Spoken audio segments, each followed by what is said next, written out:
As someone who generally hates companies just on principle and really has a soft spot for VTubers in general, hearing that a VTuber agency has fucked over a VTuber really gets under my skin on a very personal level. So I really wanted to talk about this particular story in as much detail as possible. I have reached out to the original poster, so hopefully they will respond to me before I'm done filming and editing this video so I can include any further comments that they have about the situation. But let's get into the details. PUDI is a live 2D rigger. She's part of the process in creating VTubers for this company. And apparently wages have been delayed for 5 months, basically because the CEO believes that talent and staff just aren't doing anything of value. So he started ignoring employees, taking over managers' positions and doing their work, stiffing people on pay, and just generally being a dick. PUDI believes that because she is under an NDA, she can't really talk about the situation in too much detail or name names or name the company, but she's getting ghosted and she's put in her 2 weeks notice. However, as another poster has already pointed out, that number one, if they broke the contract is null and void, and even if there is some sort of loophole, that what they're doing is still illegal.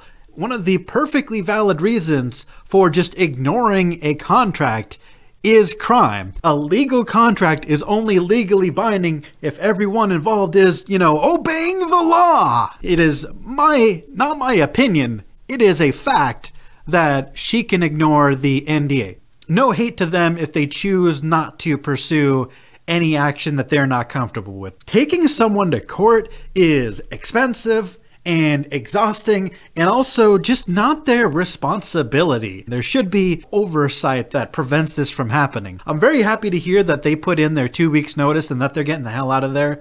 Because honestly, it kind of feels like the CEO is having a little bit of a hissy fit. Like stealing managers' jobs and having staff kicked is not something a CEO that is in good standing does. I don't know what has pissed off the CEO, but it kind of seems like they're destroying their own company from the inside. Opinion time, commentary time.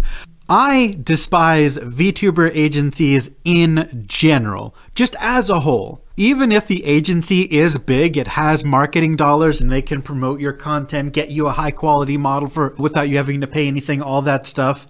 In my opinion, being an agency VTuber compared to being an indie, it's just not worth it, because when you work for a company, you're beholden to that company. You've got contracts that silence what you can say about the company, and any limitation to your freedom of speech, in my opinion, just isn't worth it. Two, you're dependent on the company for certain things that they're supposed to provide, such as getting paid. And I don't want my money to be in somebody else's hands, especially not if it's an indie VTuber agency, like a really small company where a lot of the people who are in charge either don't have prior business experience or have very limited prior business experience and oftentimes fuck up.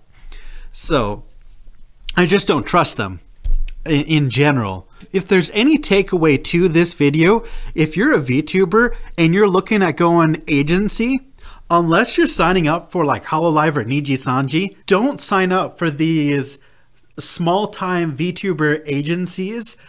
Very often, I have heard many horror stories, both from videos that I've seen and also just personal stories that I've heard.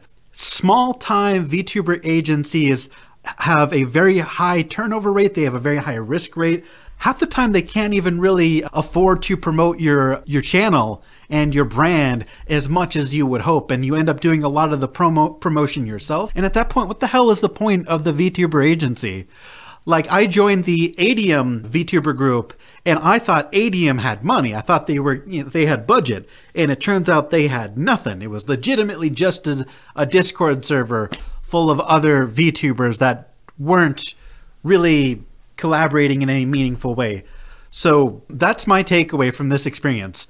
Don't join these agencies. If you're part of an existing agency and you're happy, I'm not telling you to leave immediately. I'm just saying pay attention for things going south, and if you're not already in one, I would encourage you not to join one. But that's my 2 cents. I really wanted to talk about this. That's all I've got for you today, guys. Bye!